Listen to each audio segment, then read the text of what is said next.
Laba diena, esu Donatas Sinkevičius, UAB Atėję projektų vadovas ir kartu su nacionalinė teismų administracija įgyvendiname projektą Efektyvi elektroninė prieiga prie teismų sprendimų. Šiandieną trumpai pristatysiu projekto rezultatus ir papasakosiu, kaip atlikti Lietuvos teismų praktikos paiešką e-teisingumo portale. Pagrindinis projekto tikslas buvo palengvinti nacionalinių ir es teismų sprendimų paiešką, įdiegiant Europos teismų praktikos identifikatorių į Lietuvos teismų informacinę sistemą Liteko ir sukurti sąsą su e-teisingumo portalu. Tikslams įgyvendinti Europos teismų praktikos identifikatorius ECLI bus suteiktas visiems viešinamiems Lietuvos sprendimams nuo 2019 metų. Trumpai priminsiu, kaip yra sudaromas ECLI.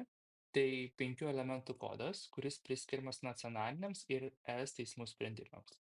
Tai ECLI sudaro 5 elementai. ECLI, tai santrumpa ECLI, šalies kodas, mūsų atveju visada LT, teismo kodas, tai teismo trumpinys nuo 3 iki 7 raidžių, sprendimo metai, nurodomi keturženkliu skaičiumi, bei sprendimo eilės numerį, kuris sudaro dokumento eilės numeris teisme, bylos rūšis, bylos eilės numeris teisme, metai bei papildomas skaičius. Lietuviško ECLI pavyzdys galėtų būti toks. Tai ECLI LT Vilniaus apygardos teismas 2023 metai ir sprendimo eilės numeris. Svarbu paminėti, kad visi elementai atskiriami dvitaškiu. Nuo šiol visiems viešinamiems Lietuvos sprendimams pagal nutylėjimą bus suteikiamas ECLI numeris. Kai sprendimas yra paviešinamas, sistema viešam sprendimui suteiks ECLI numerį ir atitinkamai po tam tikro numatyto laiko tas sprendimas bus pasiekiamas e-teisingumo portale.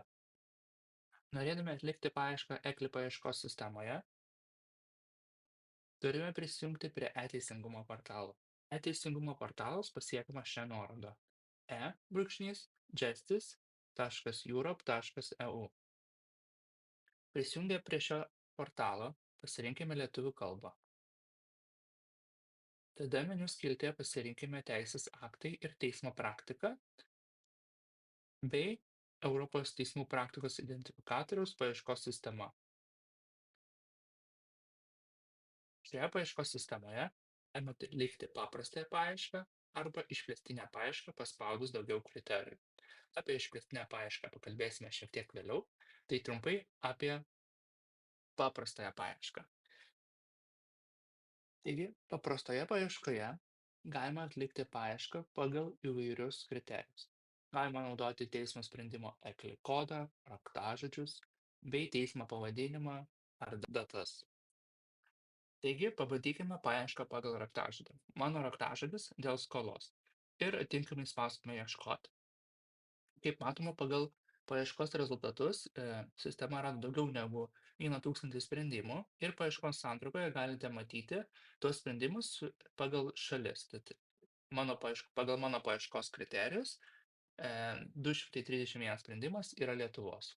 Tad visuomet pravartu patikslinti paiešką ir keisti paieškos kriterijus. Vienas iš būdų tai padaryti - naudoti tikslią frazę. Jeigu pažymėsime šį žymimąjį langelį, sistema ieškos konkrečios frazės tarp visų metaduomenų. Tad šiuo atveju turime žymiai mažiau rezultatų ir didžioji jų yra Lietuvos sprendimai ir kita dalis ES teisingumo teismo sprendimai.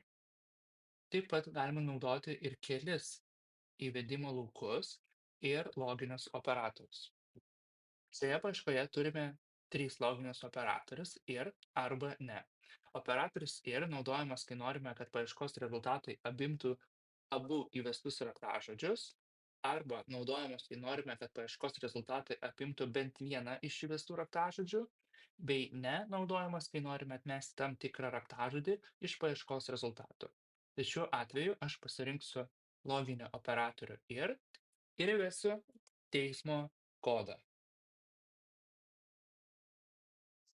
Šiuo atveju Vilniaus apygardos teismas, taigi ieškom pagal raktinę frazę dėl skolos ir mano paieškos rezultatai turi būti Vilniaus apygardos teismo. Tad šiuo atveju turime 19 rezultatų. Taip pat galima patikslinti paiešką ir įvesti dar vieną paieškos kriterijų, šiuo atveju Klaipėdos apygardos teismą.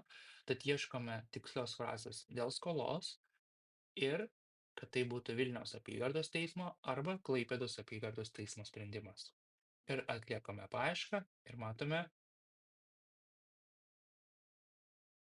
250 rezultatų atitinkančių mūsų paieškos kriterijus. Taip pat svarbu paminėti, kad ieškomas raktažodis dėl skolos dažniausiai aptinkamas santraukoje. Sistema neieško raktažodžių pagal teismo sprendimo tekstą, nes teismo sprendimo tekstas nėra viešinamas, o viešinama tik tai nuoroda į viešą sprendimą. Tad tiek apie paprastąją paiešką, keliaukime prie išplėstinės paieškos. Išplėstinė paieška, matoma paspaudus mygtuką daugiau kriterijų, ir šioje vietoje galime atlikti paiešką pagal įvairius kriterijus. Tai trumpai papasakosiu apie kiekvieną iš jų. Europos teismų praktikos identifikatorius. Tai, kaip kalbėjome, unikalus kodas, kuris identifikuoja konkretų teismo sprendimą. Tai šioje vietoje galime įvesti ECLI kodą ir atitinkamai sistema ieškos būtent šio konkretaus ECLI visose metadomenyse. Identifikatorius suteikusi šalis arba įstaiga. Tai šalis arba institucija, kuri suteikia sprendimui ECLI kodą. Tai gali būti ES valstybės narė arba ES institucija. Tad jeigu šioje vietoje pasirinksime Lietuvą ir atliksime paiešką, sistema atvaizduos visus rezultatus, kurie atitinka paieškos kriterijų. Taip pat galite pasirinkti ir kitas valstybės, jeigu ieškote kitų rezultatų. Paieškos laukas. Sprendimą priėmęs teismas. Tai šioje vietoje galite pasirinkti teismą, kuris priėmė sprendimą. Jeigu jūs domina konkretus teismas, tarkim pirmos instancijos teismai, pasirinkame šalį Lietuva ir matome visus pirmos instancijos teismus. Galite prisidėti vieną, kelis arba daugiau teismų. Jeigu suklydote, galite ištrinti ir atitinkamai atlikti paiešką. Ir sistema atrinks visus sprendimus pagal teismus. Laukelyje kalba galime ieškoti sprendimų, kurie yra, tarkim, lietuvių kalba ar bet kuria kita kalba, kuria jūs domina. Tai pažymėjus žymimąjį langelį lietuvių, tad mūsų paieškos kriterijų atitinka daugiau negu 18 tūkstančių rezultatų, iš kurių daugiau negu 5 tūkstančiai yra Lietuvos ir kita dalis ES teisingumo teismo. Paieškos laukas - sprendimo teismo sprendimo rūšis. Šioje vietoje galime pasirinkti, kokia tai yra sprendimo rūšis. Svarbu paminėti, kad visi lietuviški sprendimai patenka tik po vieną rūšimi, tai yra teismo sprendimas. Jeigu ieškosite informacijos pagal kitą sprendimo rūšį, tad lietuviškų sprendimų nerasite. O šiuo atveju bus atvaizduojami visi lietuviški sprendimai. Paieškos laukas - sprendimo teismo sprendimo data. Šioje vietoje galime ieškoti rezultatų pagal sprendimo datą. Šiuo atveju aš ieškau sprendimo nuo rugsėjo 1 iki rugsėjo 30 dienos ir atliekame paiešką. Tad mano paieškos kriterijus atitinka daugiau negu 19 tūkstančių sprendimų, iš kurių 2800 yra Lietuvos.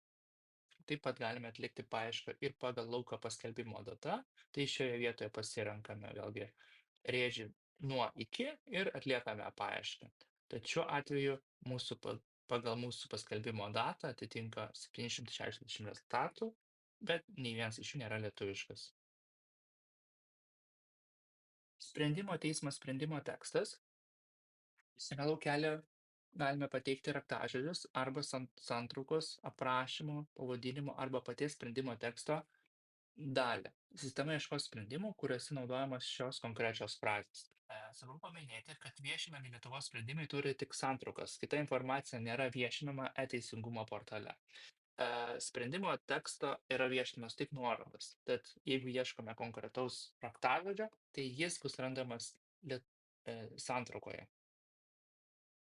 Tai tarkime šiuo atveju mano raktažodis dėl skolos ir jeigu paspausiu mygtuką ieškoti, tai lietuviškose sprendimuose raktažodis dėl skolos bus matomas tik santraukoje. Tai šiuo atveju gavau daugiau negu 7 milijonus įrašų, jeigu pasirinksiu lietuviškus sprendimus, tai tinkamai matome dėl skolos, būtent yra šis raktažodis santraukoje. Kaip minėjau prieš tai, sprendimo tekstų teisingumo portale nėra, yra tik nuorodas į patį sprendimo tekstą.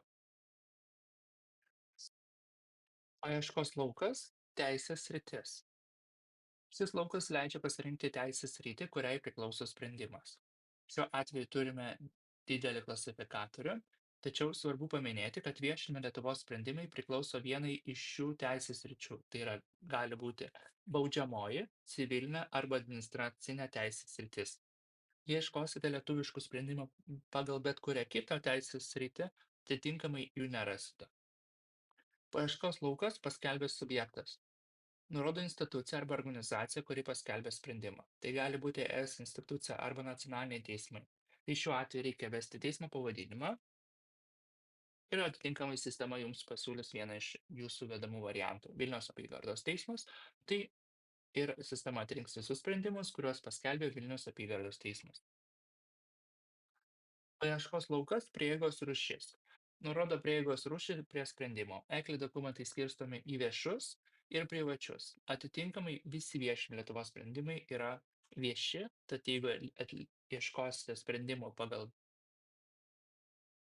privačią žymą, atitinkamai jų nerasite.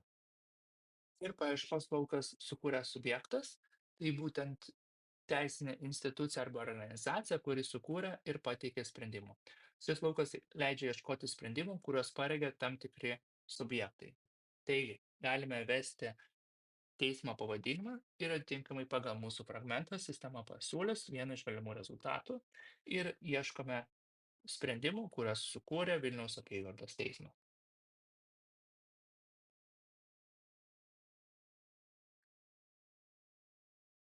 Jeigu pagal jūsų paieškos kriterijus sistema rado labai daug rezultatų, juos galima patikslinti paieškos santraukoje. Tai tarkim, šiuo atveju turime daugiau negu 1 milijoną rezultatų, tai galime pasirinkti šalį, teismą, bet kurios šalies teismą, teisės sritį, sprendimo rūšį, sprendimo priėmimo metus, e, kalbą, prieigos rūšį ir taip sumažinti paieškos kriterijus.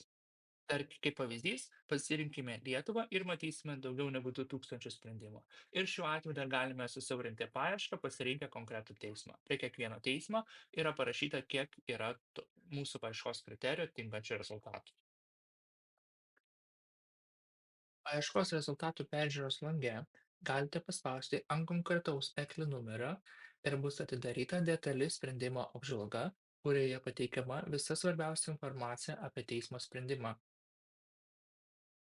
Tad su šiuo ECLI pavyzdžiu yra viešinama šalis arba įstaiga Lietuva, sprendimo priėmęs teismas Vilniaus apygardos teismas, sprendimo rūšis teismo sprendimas, sprendimo data, sprendimo tekstas, tai yra nuoroda į viešinamą sprendimą, teisės sritis, paskelbęs subjektas, santrauka, redakcijos kalba, sukūręs subjektas, geografinė aprėptis ir prieigos rūšis. Taip pat iš šio lango galite grįžti atgal į paieškos rezultatus arba ECLI paieškos formą. Tad šiandien tiek. Ačiū už dėmesį.